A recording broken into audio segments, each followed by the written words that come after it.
হলো Ronaldo, Messi ও Neymar এদের jersey পরা যাবে কি না? রোনালদো, মেসি, নেইমারের জার্সি কোথায় পাবেন আপনি ভাই? এটাতে পাওয়ার সুযোগ খুব কম। তবে কিছু জার্সি আছে, এগুলোতে তাদের নাম লেখা আছে, এগুলো আমাদের রাখতে পারবো কিনা। এর উত্তর হলো যে যখন চেতনা ভোতা হয়ে যায়, যখন একজন মানুষ তার ভিতরে কোনো চেতনা বলতে, আদর্শ বলতে কিছু থাকে না, তখন তার মধ্যে আর আসলে সাধারণ অন্য কোনো প্রাণীর সাথে তেমন কোনো পার্থক্য।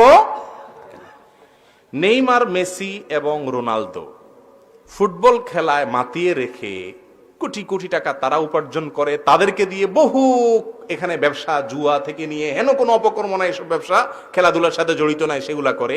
আপনি মুসলমানের সন্তান, আপনি জান্নাতের যাত্রী, মুহাম্মদ সাল্লাল্লাহু আলাইহি সাল্লামের উম্মত, আপনি এই সমস্ত ইহুদি খ্রিস্টানদেরকে আপনার আইকন বানাইছেন, তাদেরকে আপনার স্টার বানাইছেন। এটা আপনার ইমানের সঙ্গে যায় না, এটা আপনার আত্মসম্মান বিরোধী জিনিস। আপনি সাহাবীদেরকে চিনেন না, ইসলামের আইকনদেরকে চিনেন না, খেলোয়াড়দেরকে চিনেন। নামই হলো খেলা। নামই কি? খেলা। মানে কি? তামাশা, ফাউল একটা জিনিস।